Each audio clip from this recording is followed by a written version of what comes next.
Disaster Risk Reduction Working Group and Government of Tamil Nadu. We welcome you, sir.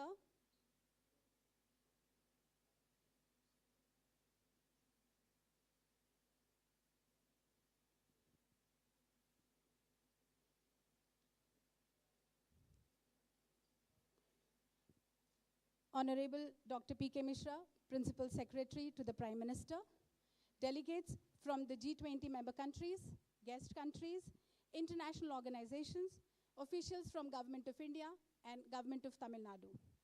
Namaskaram, Vanakkam. Welcome to Chennai. Now I'll request Shri Kumar Jayant to formally welcome.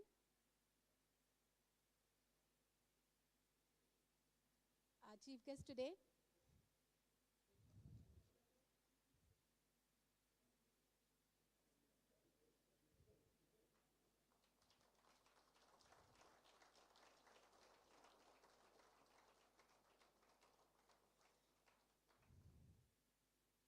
Thank you, sir.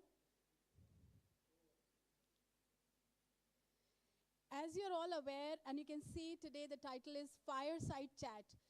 Sir, you remember in Gandhinagar, we started with a curtain raiser, and we are very pleased that we have your graceful presence here for our final meeting. As you also see, the topic is disruptive technologies and their use in disaster risk reduction. So the times that we see now are an uncertain era where multiple disruptions we have seen in terms of pandemics.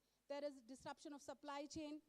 We also see the conflicts, climate events, and as such, we are here to discuss that in these times, how does the advancement in technology can support us in disaster risk reduction? We now know about artificial intelligence, Internet of Things, robotics, drone technology, and whatnot.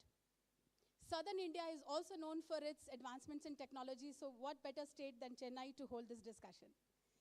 I would now request Member Secretary, sir, to take over and start an informal conversation and lit the fire for the fireside chat, sir. Thank you very much. This is a warm-up event, and we want to keep it purposely quite informal.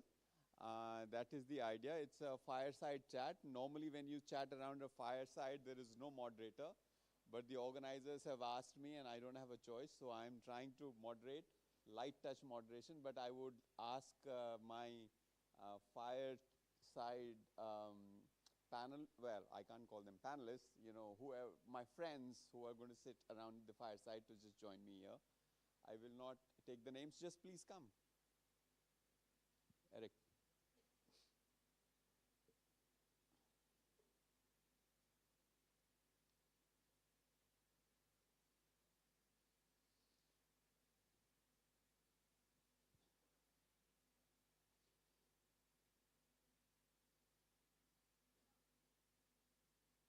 So just to get started, I want to say a few things.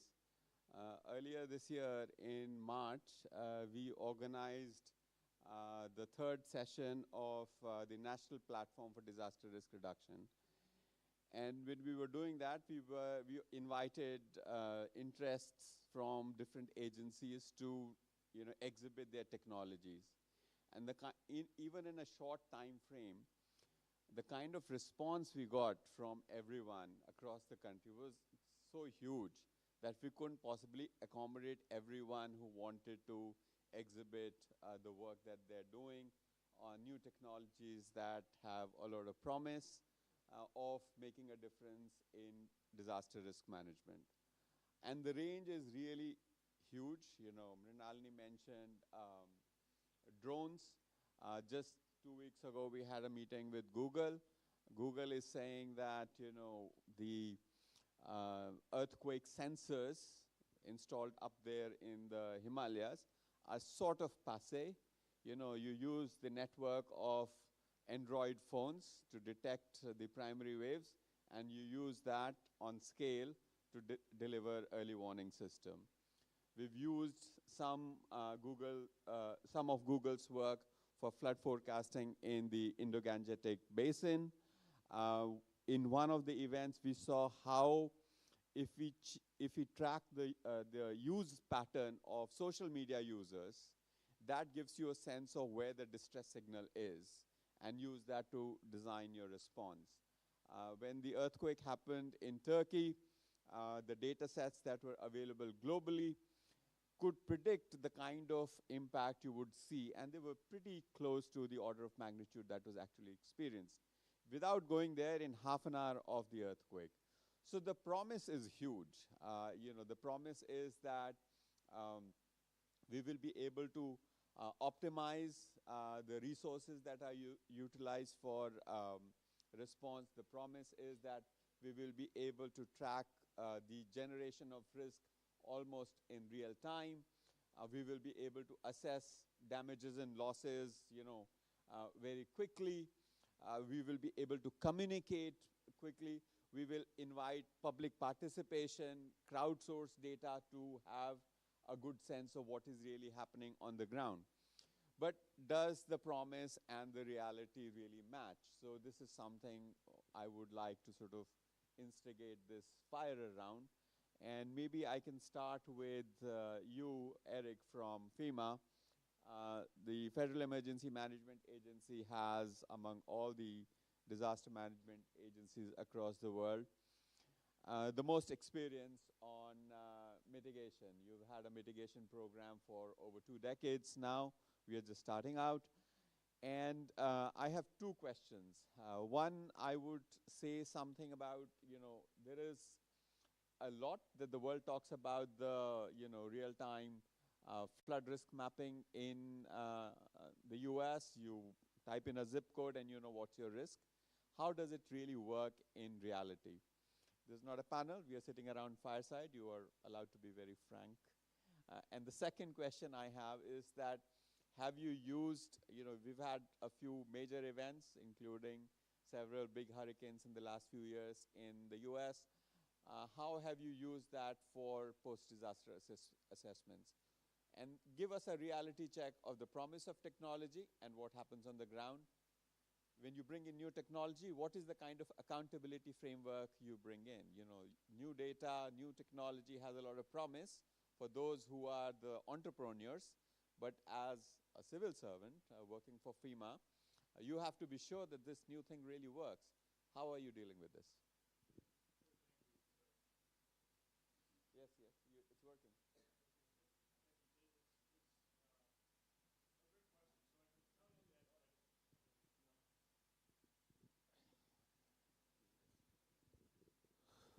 Thank you. So I can tell you at FEMA, let me talk a little bit about the products that we have pre-disaster and then how things work in the post-disaster environment and how technology helps inform that. So pre-disaster, we do have flood maps that do exist that FEMA puts out.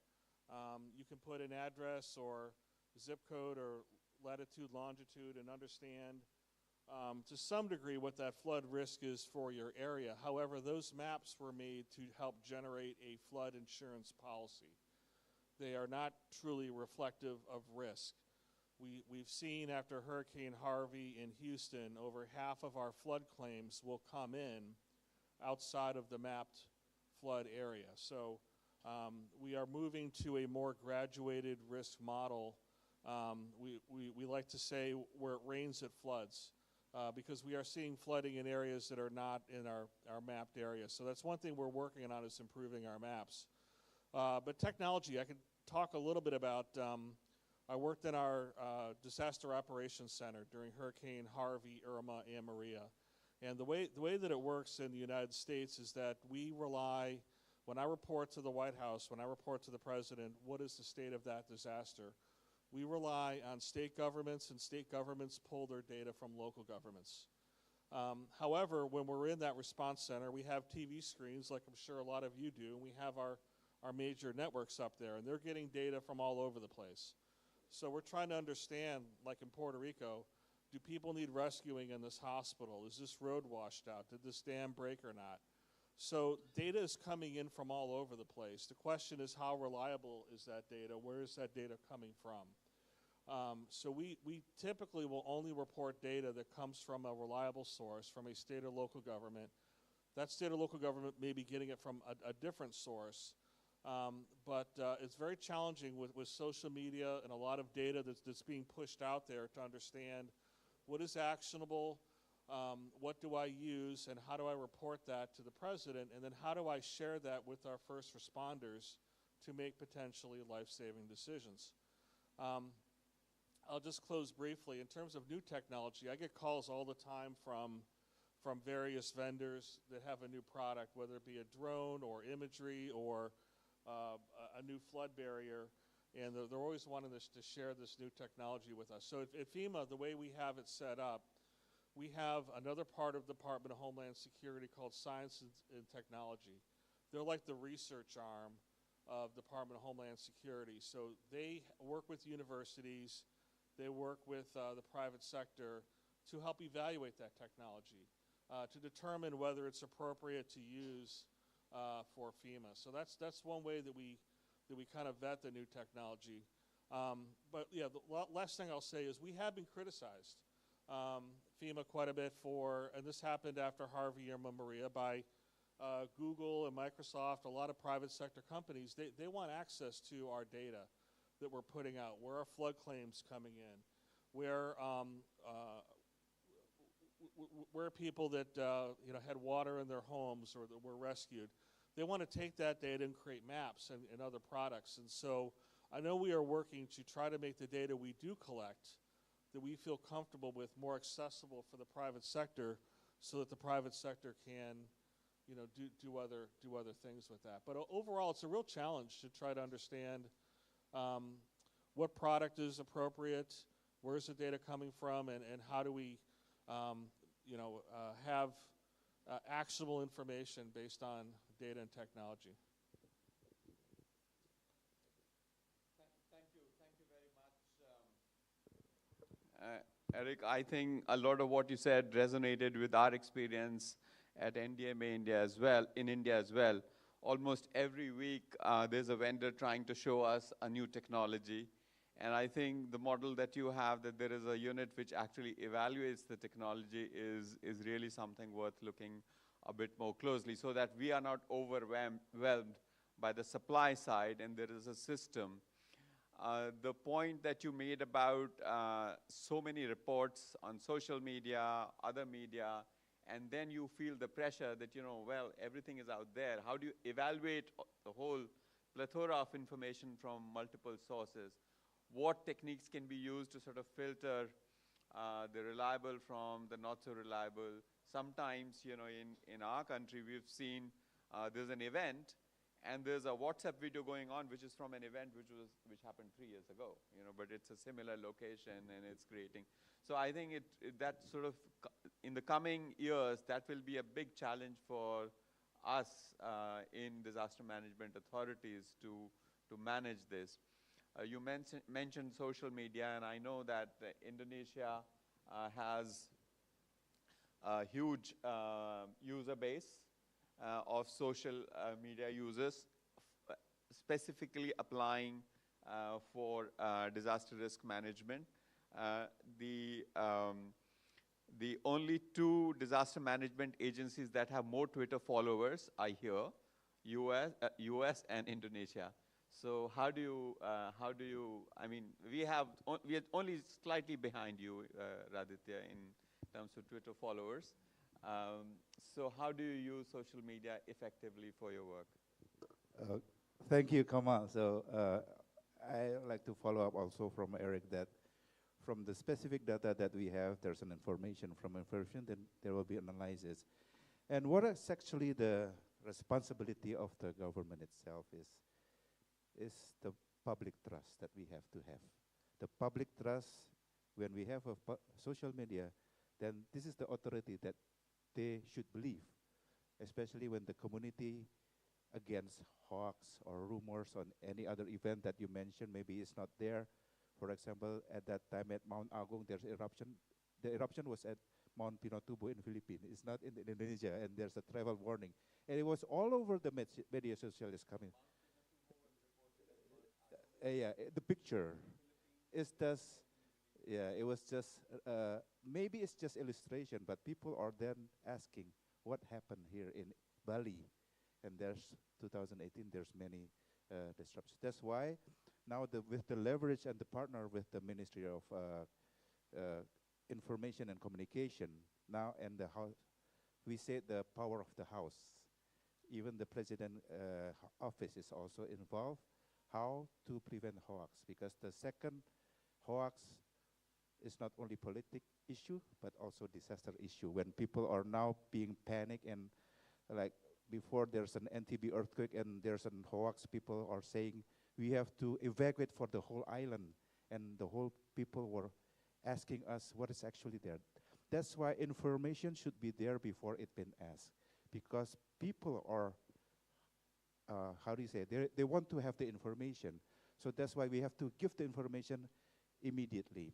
Even if the people, the person, the social media, they can also, they get crowdsourcing. For example, we have Peta Bencana. People can send picture and it's directly to the coordinate. And then we cross-check what we have, the platform of data information, what we call INARIS. Maybe similar with FEMA, a zip code, and we can say what are the risks itself. We have 12 kind of risk, and where we can really cross-check this information to be there. The issue was also getting better when we have COVID. At that time, how we can really minimize mobilization of the people among other regions. There was TikTok at that time. So it's more than 1 million people are using TikTok, and then we use this kind of information to send, please don't go anywhere, just stay at your house, stay at your home, don't go to other, even if we have Eid al-Fitri where people are traveling other city, but with this kind of message, then we can send the message to the people. That's why actually the important issue is what is actually social media for, is for change of behavior, using mask, washing hand, stay out of the crowd. That's why social media is very important to have education, literation of disaster itself.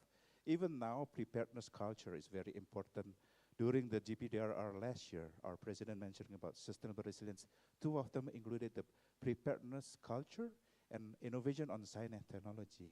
That's why Indonesia is very committed also to innovate again, how we can really work for the future, for the resiliency of Indonesia itself, especially how we can gather the information and give it to the people to understand we're living at the risk itself.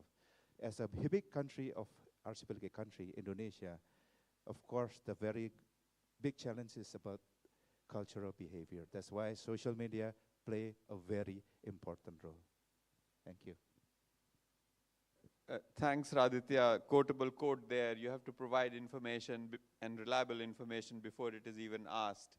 And in this age of social media, you have to be ahead of the others in disseminating information and using social media to your advantage. Let's turn to Dakshayani, who is from Microsoft, and she works on artificial intelligence applications. So you're working with a number of civil society organizations in India to develop artificial intelligence applications for disaster risk management. My question to you is very simple. How close are we to automate a lot of the disaster risk management actions, such as supply chains for providing relief in areas that are affected by it, and how confident can we be in the promise of artificial intelligence in the real world, and what are some of the pitfalls?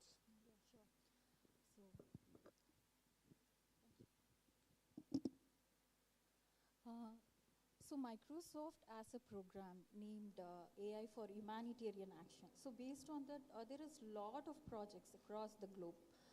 So when it comes to India, we do collaborate with Seeds for a project named Sunny Lives AI. So this is an AI model, actually. AI model, it's a predictive model, you can say. So this predictive model works at a very hyper-local. So what it does is, it does a risk assessment at the hyper-local level. So I can give you an example, what it does. So it actually gathers data based on the building type and the building roof type. So with these data, the risk assessment is done for the building, that particular building and the building cluster. So, it actually gives a risk score for each and every building. So by this sense, so what it does, so this, according to this risk score, you can actually categorize, whether it is at the high risk or low risk or medium risk. So you can just take the high risk buildings. So authorities can directly reach out to the building. So they say, they can say like this building is like, high risk. You can safeguard your property. You can move to a safe place or even a good study building nearby, and they can safeguard their property. So by this, even the recovery time would be very considerably reduced. So this is one of the AI model, like we already developed, and it is like the pilot happened around 2020, 2022, and I can say like 85 to 95% of the times, whatever the AI tool predicted was considerably the truth. So they have actually reviewed it in ground truth method, and they found this result. So of course, AI can be developed, and AI, you have to feed the data to AI always. It's like the AI gathers information.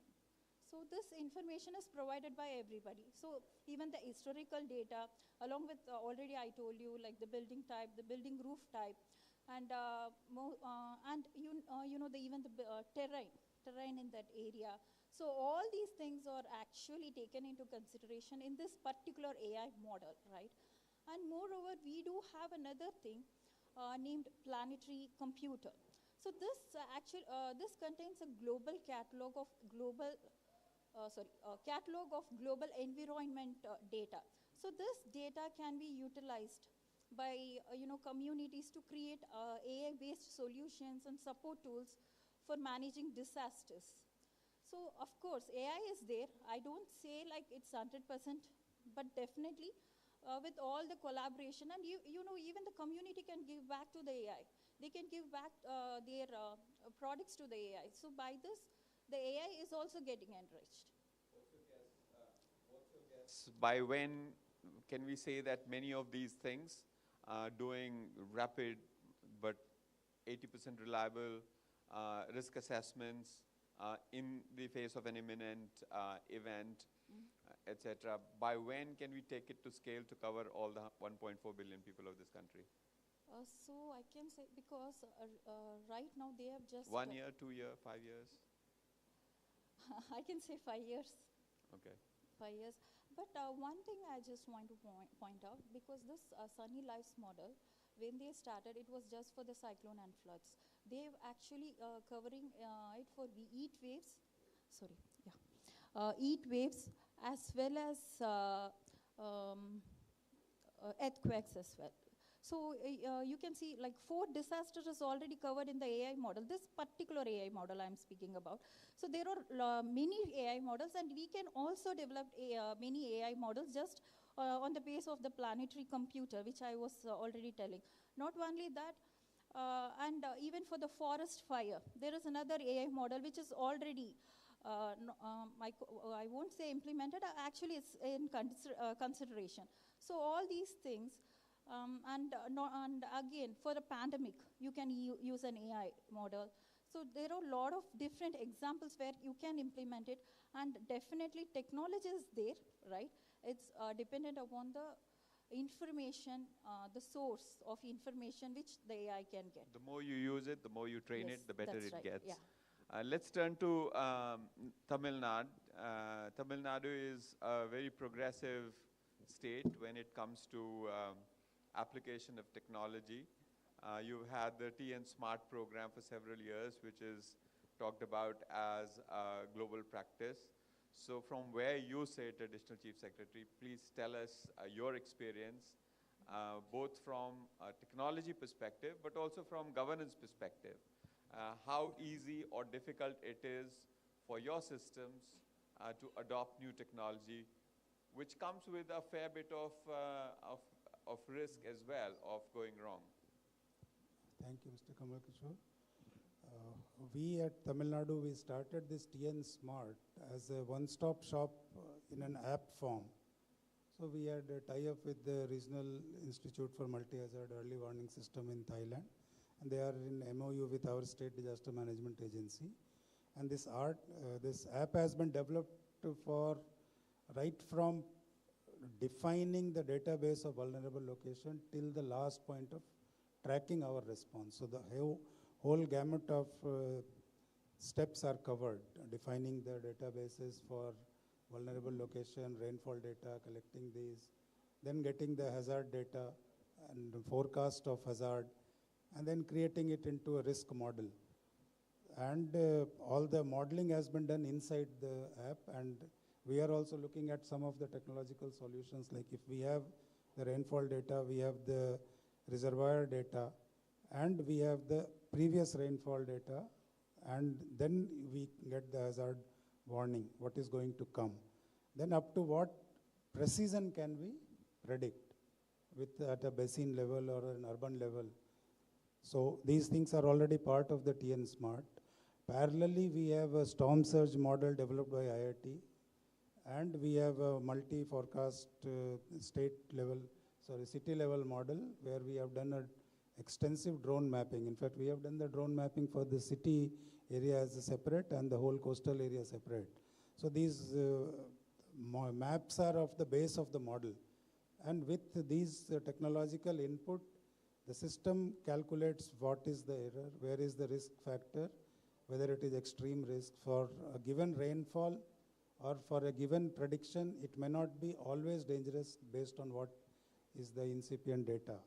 So those things we are doing, but then we realize that, okay, the social media is so ubiquitous these days that most of us keep all our notifications switched off.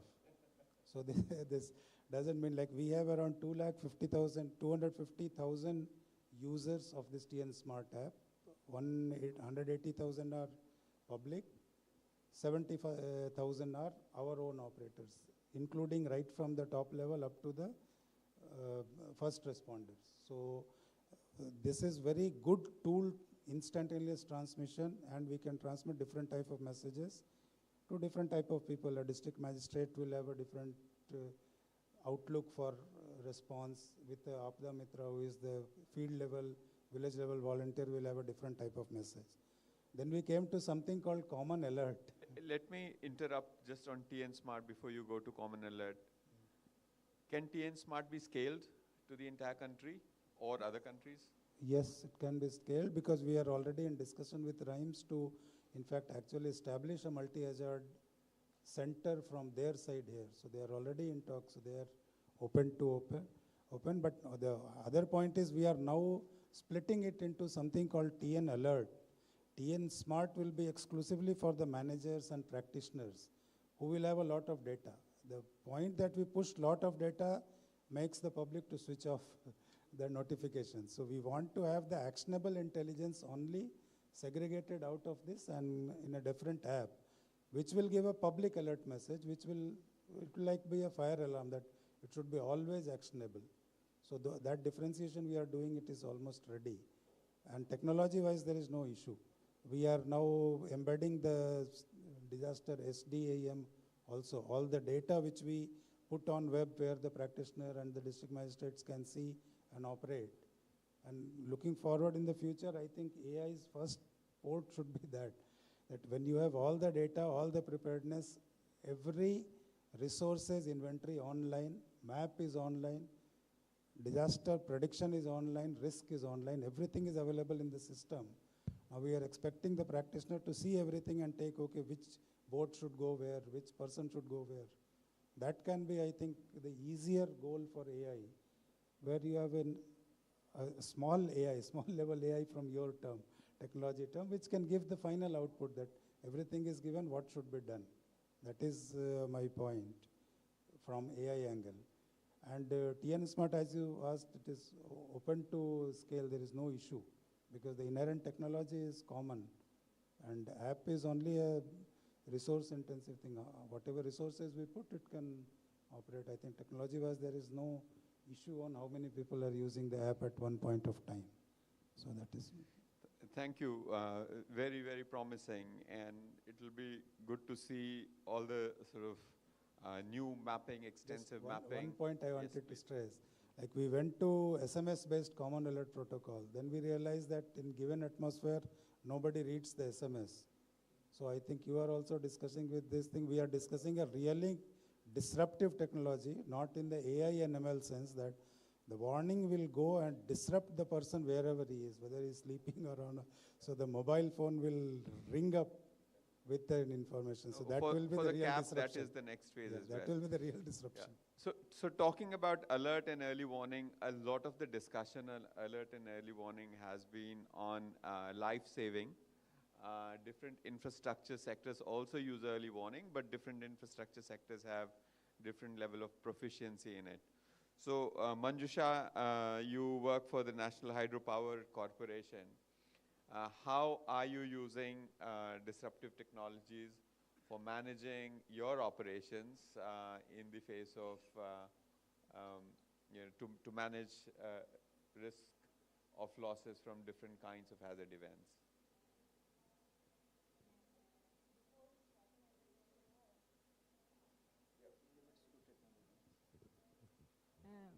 I am from NHPC. NHPC is the largest hydropower electric corporation of India. And our projects are in hilly region, Himalayan region, which are prone to several disasters, which includes cloudbursts, landslide related floods, and then we have glacier related floods also. So early warning system especially became very important after last year's in 2021, when one of our, not ours actually, NTPC's one of the projects was subjected to a big disaster because of the glacier related floods. Because several people also died in that event.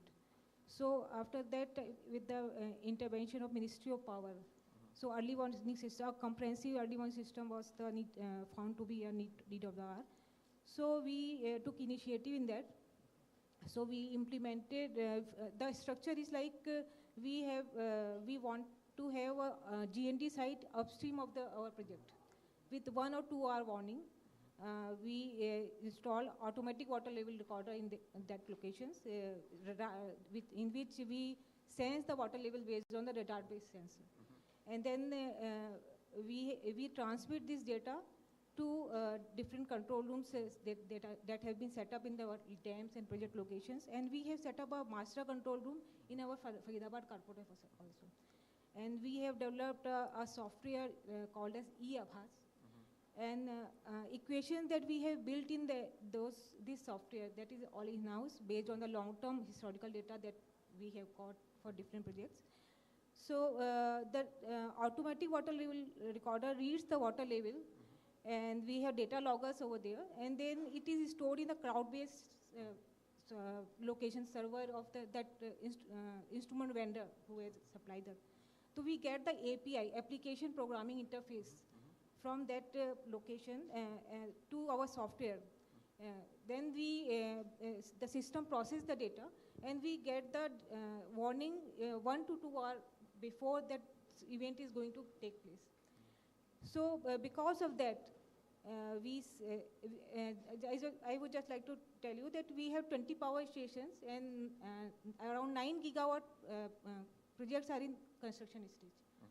So we want to save the laborers working in our projects also, and several crores of equipments are also there. Well, so we implemented in last year only, and in last monsoon itself, in one of the largest projects of India, we saved around 5,000 people who were working downstream of that project.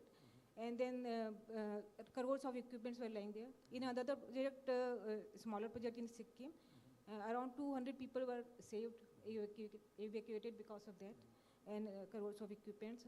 This year also in June flood, we saved when... How much did you invest in the system?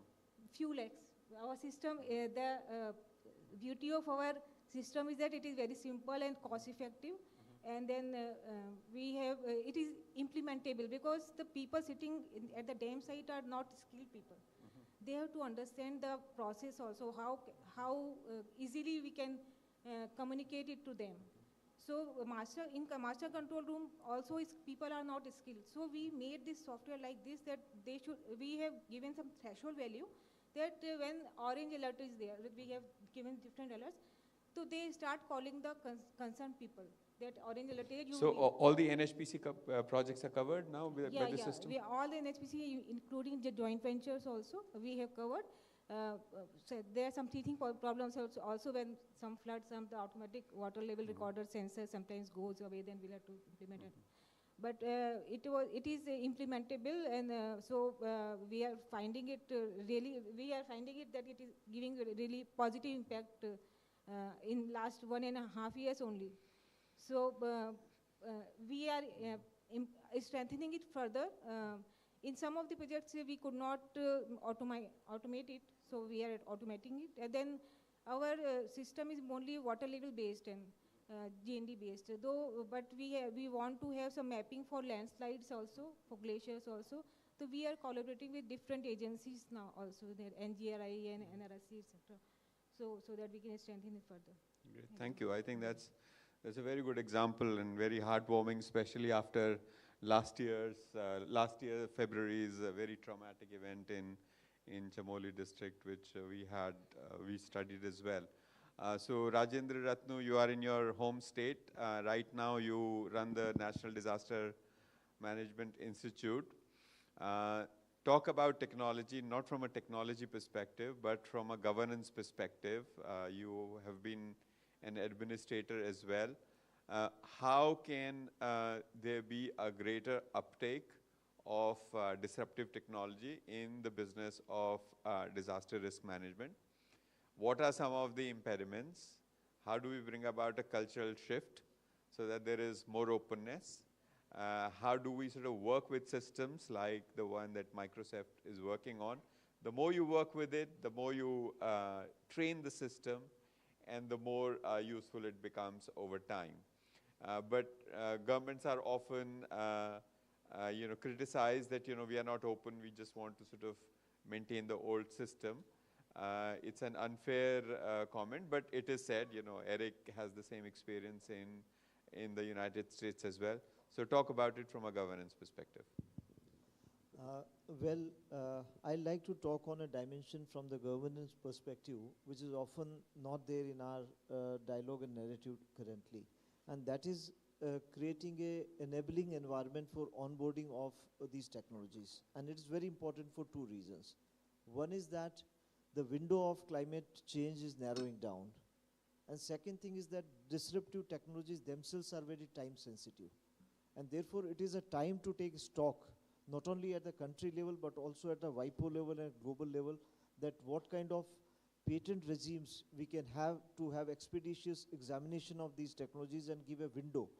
Right now, there is something called prosecution highway. That is between one country and another country. There is no prosecution in that, but there is a out of queue, you can grant patents. So I think we have to India has done a lot of reforms in its innovation ecosystem in the last 5 to 7 years, including strengthening of the manpowers, multiple times, also in terms of complete onlining and taking out the human action. But still, this debate on how we can give expedited patent granting, which will create more incentive for the innovators. Because these technologies, disruptive technologies by nature are very time sensitive. What is relevant today becomes totally irrelevant by 4 or 5 years when he gets a patent. So how we onboard these technologies, and so some of the countries, I think recently have started doing this thing, and I think it is a time where NIDM is also engaged with a patent, and NIDM is taking more and more now policy advocacy role as well. And we had a recent discussion with the Intellectual Property Right Office of India, where also I had worked as a 1.5 year. And so I think this is one area which can enable. This is on the supply side. But on the governance demand side, yes, some of the good examples of which have made huge difference, again, that can be promoted. And the third thing I like to mention is that NIDM also has made a knowledge network with more than 250 universities and institutions, and we are trying to leverage that to see that how we can have better innovation, research, and more action research and technological, onboarding and testing can be done. Thank you. Thank you. Dakshayani, I'll come back to you, but before I ask my question, a few years ago, we did a national strategy for artificial intelligence where we looked at different applications of artificial intelligence from medicine to energy generation, and disaster risk management was not one of them. I'm sure when we revise this strategy, we'll have disaster risk management as well. So you have the highest level of policy and decision makers here. From a tech entrepreneur perspective, if you wanted one thing for us to do, what would that be to make your life easier and to fast track innovation in your space? So from AI perspective, right? Whatever. Okay, so whatever AI or technological application perspective, you have this initiative on AI for humanitarian, right. but it could be broader than humanitarian. It could be risk management, disaster risk management. So because we are speaking about disaster risk reduction, right? So whatever model I spoke about, we can actually invest more on that and come up with a very good solution. Whenever we get a cyclone warning, it says maybe Chennai is going to get a cyclone, but you can say like not every area in Chennai would be impacted, right? So only few areas would be in Chennai would be impacted. So we are doing risk assessment for each and every area. So even in that risk assessment, when you are doing, engaging AI model in that, you would get to know which is high risk, medium risk, and low risk, as I already told you. So then just focus on the high risk first. So high risk area, you can actually come up with a different level of plan, because this tool actually engages in an hyper-local level, just at the building level, just seeing the building and the building rooftop, you are actually getting the solution. So you can actually prevent people's life. Actually, their property also you can safeguard, because they can just move somewhere to a nearby neighborhood where it is safe for them. So when you're addressing high risk, because when the disaster ends, people can easily return back to their life, because their property would be intact, at least their whatever physical properties they had, that would be intact, their lives would be intact, so they can easily start their life. But whatever model we are following, it's at a very high level, and we are just giving warnings at a high level, and we most of the time it's just the people who are in the coast or safeguarded, not the people inside the area. Say in case of a flood, everybody will be affected. Even in the case of cyclone, everybody would be affected. So same thing happens in heat wave, earthquake. So I feel like we have to give focus to each and every area, and particularly the high risk area, and then consequently move to the medium risk and low risk. Yeah. Bringing greater granularity to our understanding of risk, providing more data from the local level. Raditya, you talked about how BNPB is using social media. Let me turn this whole notion on its head and ask you how we can use disruptive technologies to empower communities that are living in remote areas, put it in their hands, people who are living in the shadow of Mount Agung or Mount Merapi in Yogyakarta, in really far off places, particularly in Indonesia, it's a huge country. The spread is enormous.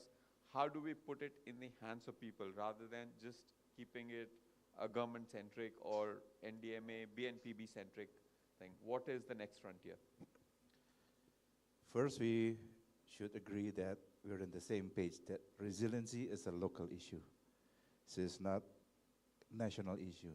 That's why it's very important that everything at your fingertip on data information should be accessed for all. So how can we do that in the future, actually? First, understanding the risk, I know everybody understand on the Sendai framework, actually, but how is deliverable and implementable for the people, actually, for the people in the remote island area, and also the people that is living in the high-risk vulnerable.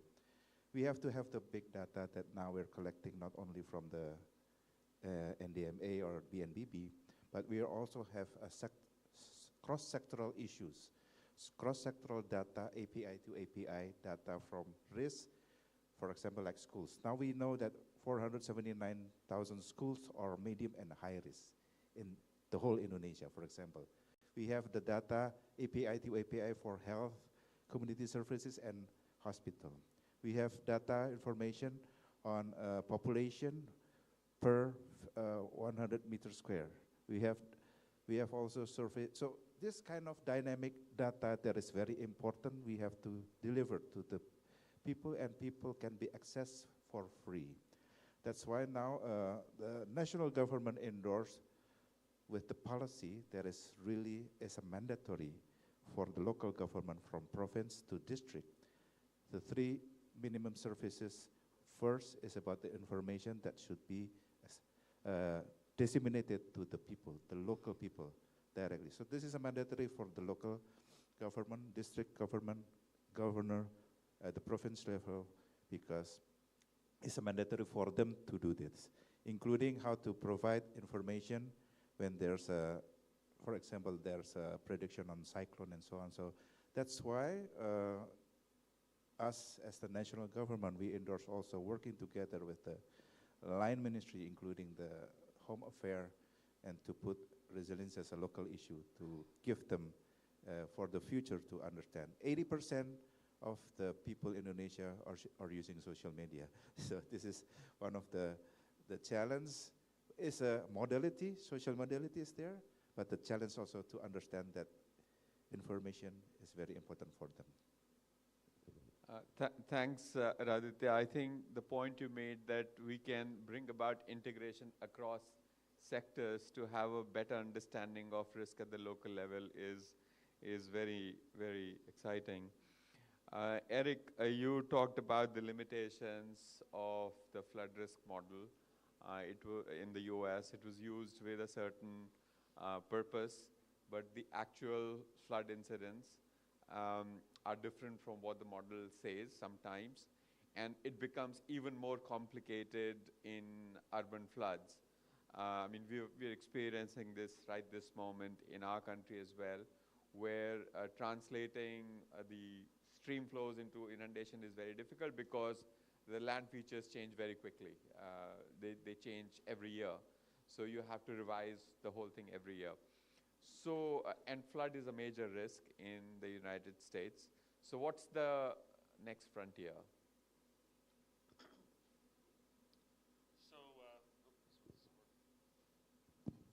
So we spend about 300 million US dollars each year updating flood maps. So there's large portions of our country that have not received updated flood maps since the 1980s.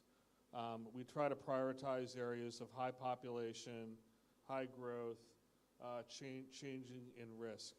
But even so, in urban areas, we saw after Hurricane Ian in New York City, people lost their lives in Queens in basement apartments that were, not in the mapped flood area. So urban flooding is a real challenge. As good as our models are, trying to understand where water moves at the macro level is very challenging.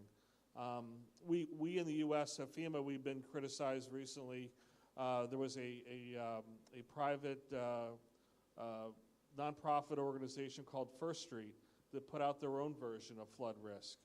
And the headlines, this was a few weeks ago, said that FEMA's underestimating the flood risk of the United States. And so these new maps came out, and they showed greater flood risk, and they're asking the government, the trusted source, to comment on it. And without knowing the methodology that they use to create those maps, it's hard for us to say whether those maps are good or are they based on our data or other data. And so the public now is seeing other sources of information other than ours. And maybe that's good, to have other sources. But then it comes down to, well, how good is that model? How good is that data? How actionable is that data? And a lot of people, I think, are confused right now. They see our maps, they see these other maps coming out, and there'll probably be new companies that put out maps of different risk. And so what should be used and what is actionable? I think that's one of the big challenges we have right now. Thanks, Eric. I can commiserate with you on that one, because I think one of the disruptions of technology is that there are so many players putting out many different kinds of information products, and it is very difficult for an authorized agency to say that, don't use that because we've got a more solid methodology, and in any case, we are more accountable. So I think that is going to be a huge challenge, governance challenge, to manage the disruptions caused by technology, to sort of be on top of things from a governance perspective. So that's, that is something, a subject of a separate, more detailed discussion as well. A lot of people want FEMA, the U.S. government, to endorse their model or endorse their technology, and we won't do that. We could say, use that, but we will not put a FEMA or U.S. government seal of approval on any technology that is not produced by the government. And so, the public is left with a lot of data and a lot of how do we interpret that? We have exactly the same challenge. Each time there's a cyclone event, there is the official forecast, and then there are other competing versions which are, which have nicer looking infographics, but not necessarily better information. So we can't say that it's wrong, but we can't endorse it either. The same thing happens with regards to lightning, for example. There are so many private players doing the forecast for lightning. So when there are multiple, when the supply side is really exploding, how do you make sense of what is out there is going to be a big challenge in the coming years. And we are hearing from Microsoft that the world will look very different in 5 years. So please fasten your seat belts. I will go back to Tamil Nadu and say that you have talked about TN Smart and lessons learned from TN Smart, and then how you sort of dividing it into two, one for public, one for decision makers. So inherent in this is a governance lesson that, don't make everything out into the public. So what is the next phase of development in this area for Tamil Nadu? TN Smart and TN Alert, as I said, we want technology to deliver the information or the risk or the warning which will be consumed by the end user, because that is where we are now facing. Even with an SMS or an app alert, it is not going. So that is what we are trying, but now we have realized that if we are able to push it to enough people in the official sector, with social media it percolates. It is not as if you have to tell 10,000 people about the flood is coming. In a cohort of 10,000, if 100 people see the warning, then that social media group will take care of that. So that is how we are operating. At the end, in the village when a cyclone is coming, the final original siren is the best indicator. Like all other tools can be a predictor. And then final siren today itself for the public that, okay, something is happening, it will wake them up.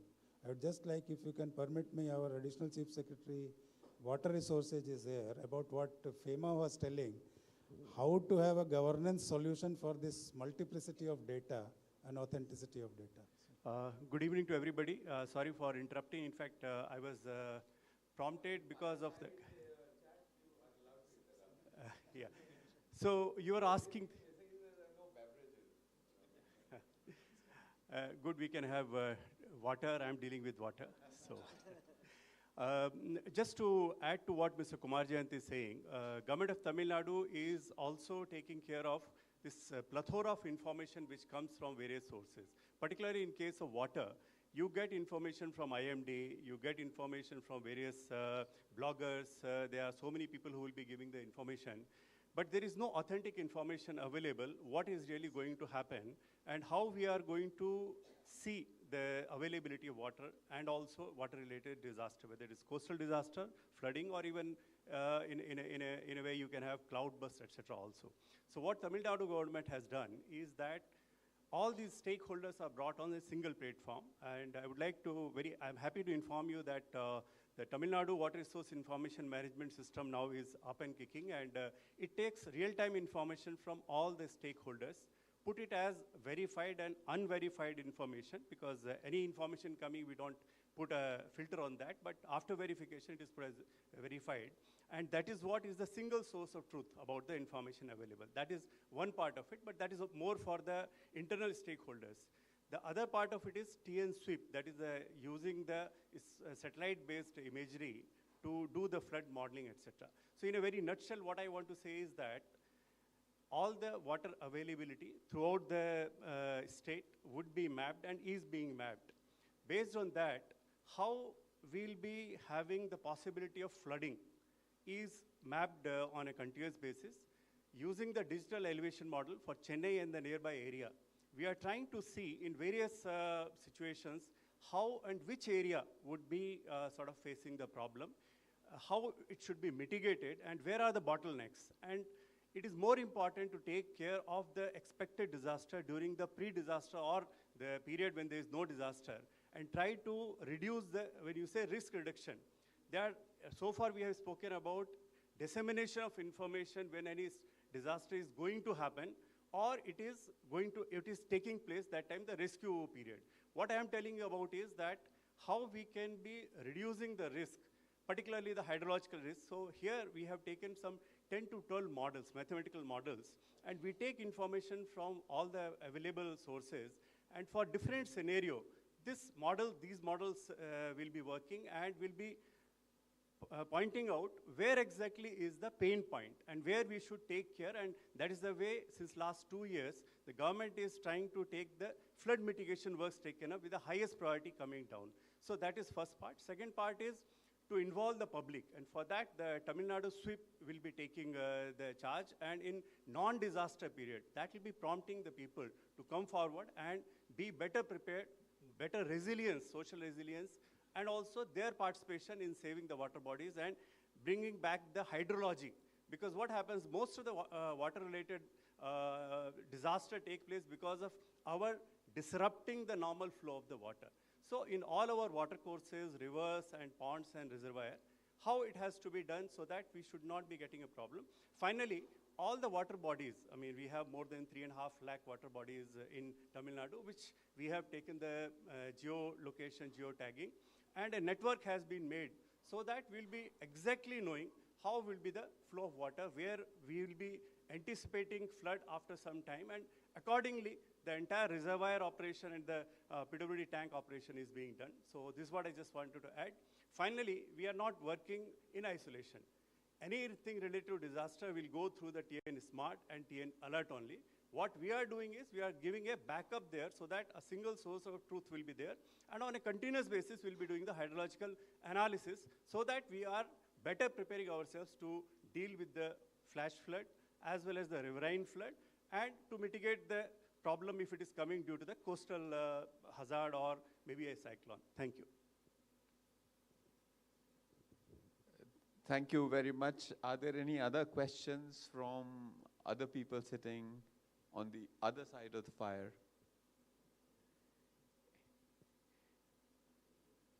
If there are none, then yes, Radha.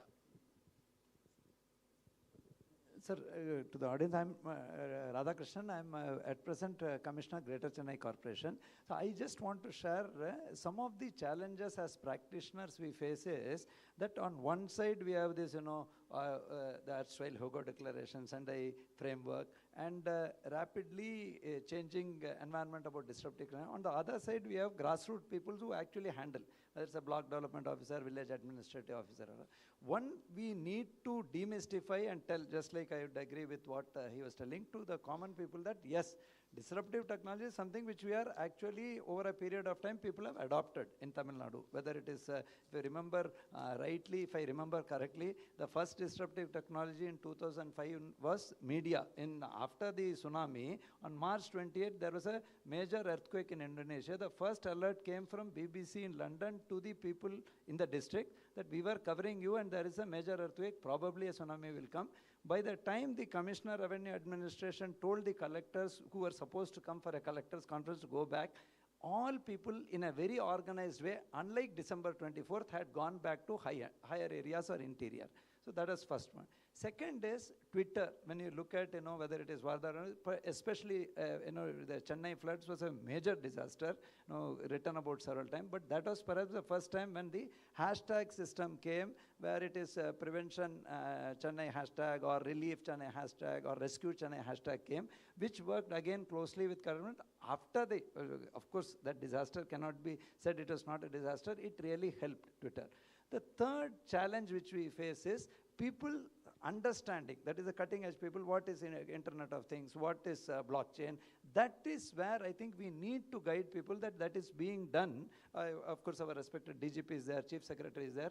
Mostly the command and control centers have developed and converted to accept these data. Like now we have sensors in all the channels in this thing, which give real-time data centers. So that is what is, that has to be told to the grassroots practitioner so that he doesn't become unnerved when he hears about a disruptive technology, because many a times our grassroots people who actually day-to-day handle assistant engineer, they become very scared when we tell about all these things, that we have to tell them nothing bhaiya, this is only this that we are using. So that to the advantage of Tamil Nadu is that they are very quick adapters, and we have a very centralized institutional body of Commissioner Revenue Administration which is doing all that. Finally, the challenges of verifiable information when we encourage, whether it is simple usage of drones. Drones we have very effectively used, and then Japan is trying to use robots. But the next at our level, we use all the social media also as a disruptive technology. Verification. Every flood we will get, there was one lady who was pregnant and about to deliver in Mudichur in 2015, who was evacuated kindly by the Air Force and taken to hospital, normally delivered. But every rain, that gets circulated. So we need to bring back the stakeholders. NGOs are very good in that, in interagency coordination in Tamil Nadu, but telling people that hastily forwarding without verification, that is where blockchain would come. So this, if we can simplify, and of course NIDM is very closely associated with Anna Institute of Management, so that when we keep on upgrading the training of our people, apart from the traditional relief and rescue and DRR and all, we tell them that these are the latest thing which we have already included, and we are giving the distilled information. You all need to just become literate about these things. This is the way we are approaching. Of course, the Chief Secretary and all, they have conducted the meeting. Generally, the command and control systems have become so dynamic that in the screen itself, most of these things get included. And in the interagency, once we take these partners, all very good partners are there, that institutionalization also has been done. That perhaps would be the way forward at the cutting edge level. Thank you.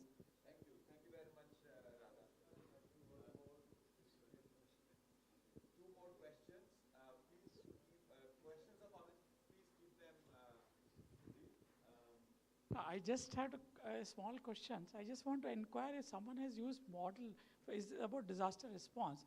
We know that Google Maps basically uses the phone to find out the traffic, where the traffic is high. In disaster response, in first golden hour, it's very important to find out where people are stranded so that resources can be directed. I just want to find out if anyone has used the Android phone's model to find out this area, so many people are stranded, or can we develop an app like that because Microsoft is here or someone, Google, NIDM can use. If that kind of app will be really useful for disaster response. Thank you. So, Manjusha has an answer to that. And then you have an answer to that. So, Colonel KP. And then, excuse me. Colonel KP.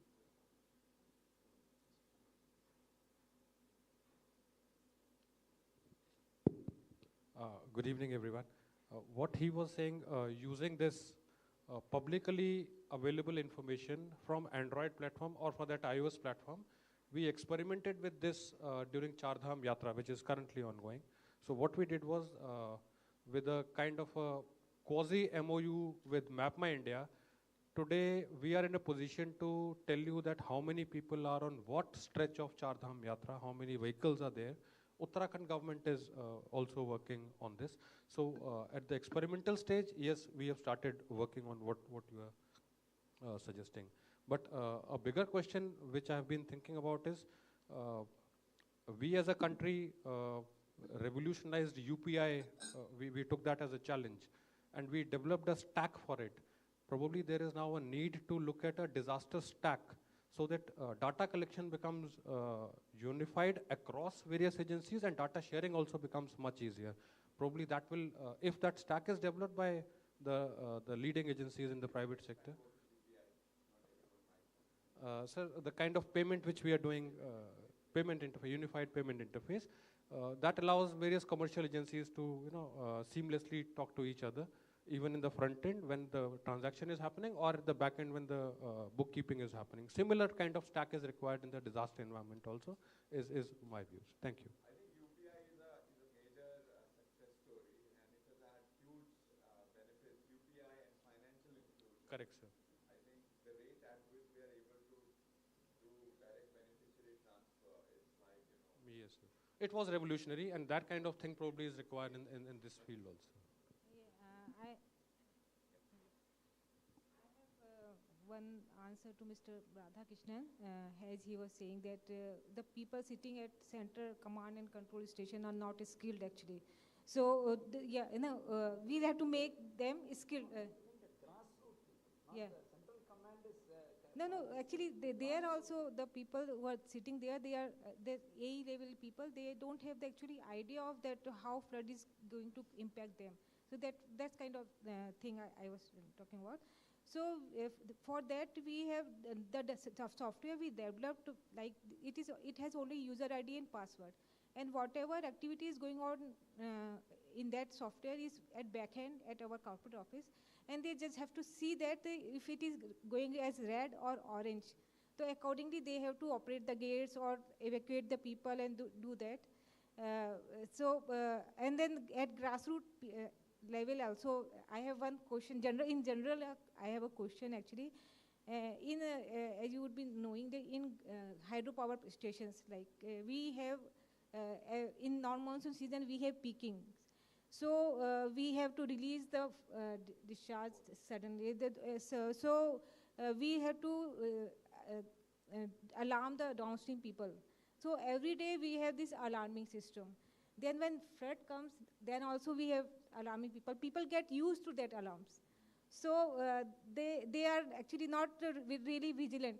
That when actually the disaster occurs, they are not really vigilant. So that is the problem that we generally face when actually the disaster comes. They think that, yeah, this is a regular practice. So how to differentiate between the alarms is something that we face every day. The other question that he was asking about, that the Google interface for flood, actually when we learned about it sometimes back, and when we were looking into it, it is in just a development phase. So the information that it is generating is not really accurate. Even the flood, as they were saying that they can create a flood forecasting and all, but when we were cross-checking it with the actual flood event, it is not really verifying. So we could not use that. This is. Thank you. Thank you very much, Manjusha. Good evening, sir. I am Prabhakar, State Relief Commissioner for Tamil Nadu. Here we talked about emerging technologies on the one side and disseminating information to the people in the downstream on the other side. But I would like to visualize two scenarios where technology can really play an impactful role. That is what our Water Resources Secretary mentioned, equipping the intermediate officers level and the capacity building at the cutting edge level where people are actually handling disasters. These are people who don't have access to great technology or great evolution which is happening at the high level. But they are the people who are ready to, who are there and who are willing to do the preparatory work for preempting a disaster as well as for saving people when the real situation actually happens. Like if you see, a flood happens, all of us, we see it as a generalistic flood and everybody getting affected. But it could have happened due to few infrastructural lacunae, which could have been taken care of very well if we had taken some advanced action well in time. Even during Chennai floods, it was due to several culverts. The river was lying dry for 5 to 10 years. So during that time, people put culverts of lesser size. Discharge capacity was available was less. If the technology can throw up those points, and these are very low-cost interventions which could have been attempted very comfortably during lean season. If only we had become sensitive to that kind of information. Like if you take snake bite, we may have the medicine for snake bite available at few places. But if they can be located at the right places where the snake bites frequently take place, that could save lives at the right time and in an appropriate way. The same way, capacity building, we have people, we have equipments available all over Tamil Nadu, but we have limited resources. So if these resources can be pre-positioned in advance at places where the disaster is likely, like we have now State Disaster Relief Force and NDRF, which are extending very good help to us. But when floods and when heavy rainfall takes place, we try to position these people, some of the units near Ooty, which receives highest rainfall. And in Coimbatore, we have an area called Valparai where landslips occur quite commonly. So we mobilize our highways department as well as NDRF forces well in advance, and we place them so that they can access that place within few hours if there is any problem, rather than traveling all the way from the central location near Chennai. So all this information, if technology could be used, we can make effective use of resources in a directly beneficial way to the public. Thank you. Thank you very much. And I think your point of using technology for diagnostics of where small things are adding up and creating bigger risk is a very interesting one. And proliferation of technology can and appropriate use can address that. I just want to say one thing, that we must not conflate grassroots with low tech. I think people at the community level are much faster at appropriating new technology than even urban middle class. So I think it's a complete misnomer. I mean, a person who is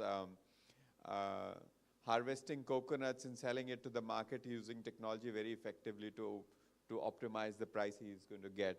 So I think that's a bit of a misnomer, misconception that grassroots, they may not have access, but in terms of their ability to quickly adopt a technology to do what makes sense to them, we sometimes tend to underestimate that.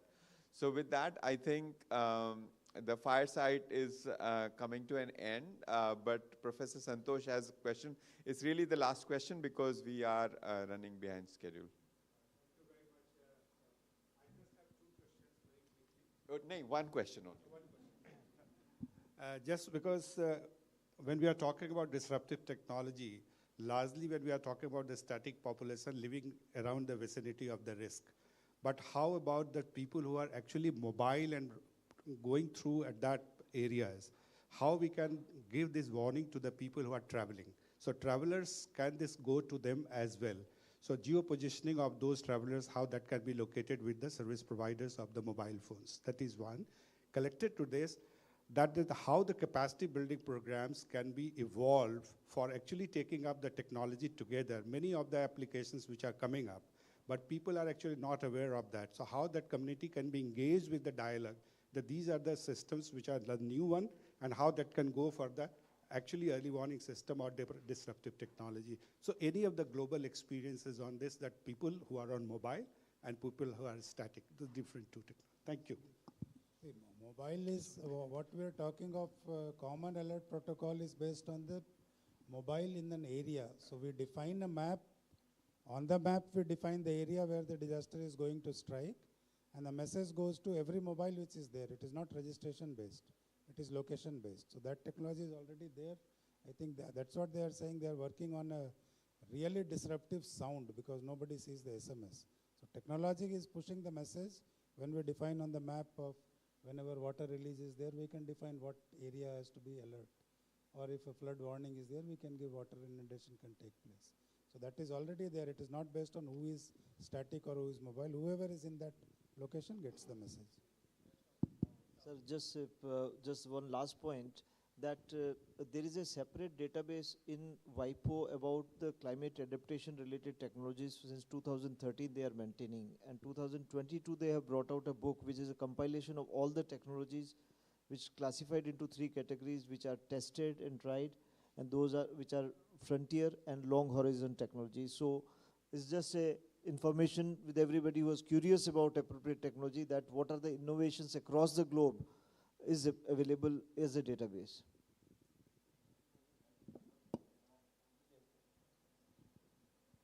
It may be a misnomer to think that CAPS is only going to be giving messages on SMS. The next phase of CAPS is all going to be on television, at railway platforms, announcements at the railway platforms, on display boards at the railway platforms, National Highway Authority of India, their billboards. All these areas in the next phase of CAPS are also going to carry these messages. Thank you, General Hasnain. I think with that, we close this fireside chat. I will invite Dr. Mishra to say a few words. But before that, I would like to thank our colleagues from NIDM, UN Resident Coordinator's Office, and CDRI for putting together this conversation. I enjoyed myself talking to all of you. I think a real fire and some beverages would have enhanced the quality of discussions even further. But even without that, it was quite enjoyable. Thank you very much. Dr. Mishra, we are all waiting to hear your thoughts. Thank you, Kamal. I think so many ideas and thoughts have been presented. I don't think anything more left for me to say. But I must say that it has been extremely, it's a learning process to me also. And here particularly all the panelists or whatever Kamal calls them, all of them are practitioners. And also some of you who intervened, they are also by and large, finally of course, Professor Santosh Kumar, because I was thinking any such discussion we hear academics mostly, but here all were practitioners. Then when I heard Professor Santosh Kumar is to say, but he is also basically a practitioner. So it started with, of course, technology and how to disseminate the information to the last mile. But in course of time, this whole range which was covered is very, very wide, starting from how to analyze, how to model, based on the model, how to generate information to be disseminated. It's a very extremely insightful analysis. And Tamil Nadu government also, many officers have spoken, and I am really impressed that so much of thought is being given to disaster risk reduction related aspect, particularly at the senior levels in Tamil Nadu. So many things have changed during the last 2-3 decades. I have been taking some interest in this area of disaster management almost for the last, I think about 25 years, starting from the days of the Kandla cyclone.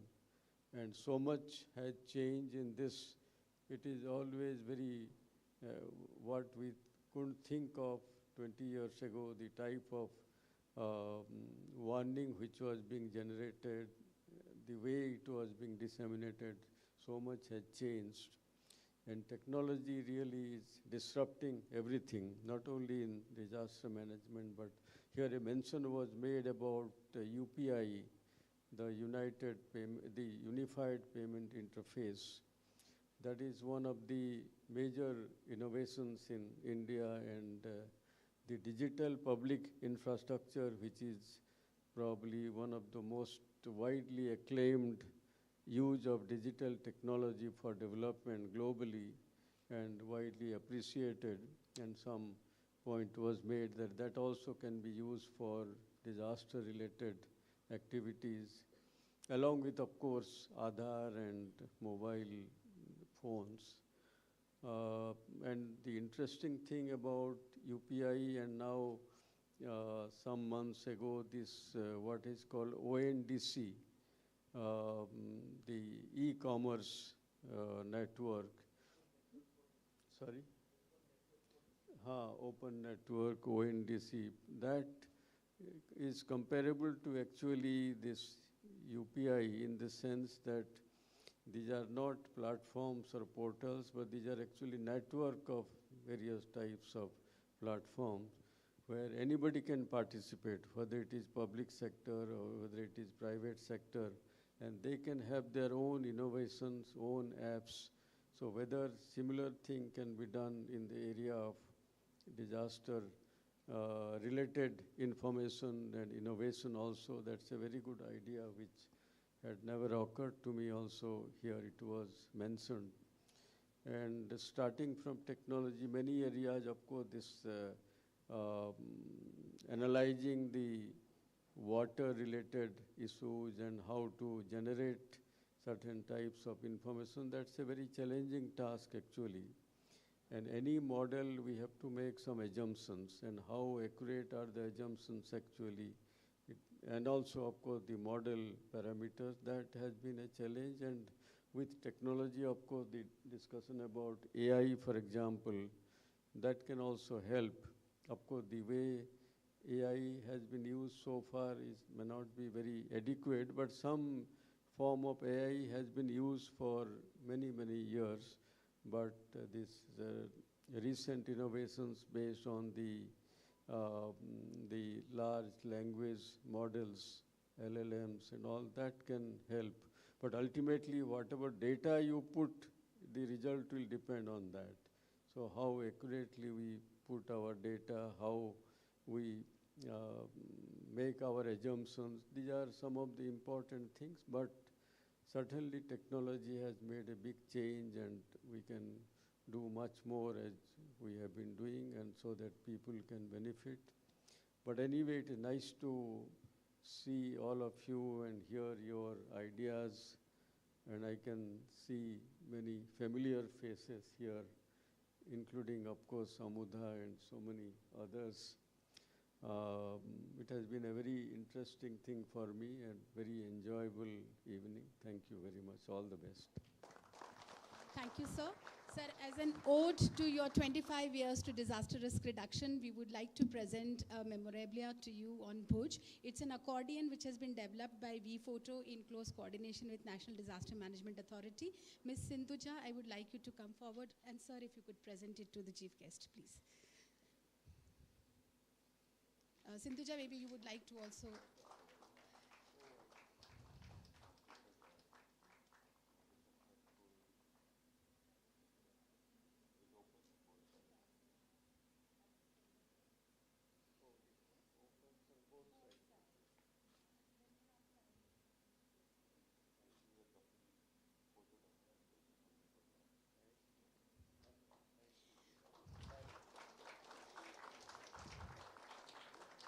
Thank you.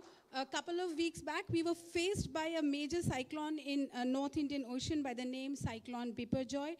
We as a nation succeeded with early warning systems, and we had zero casualty. And this was achieved in close coordination with efforts from Government of India, Ministry of Home Affairs, National Disaster Management Authority, CDRI, and NIDM. And I would now request Additional Secretary MHA to kindly speak about it, sir, and announce the photo exhibition, sir. Thank you.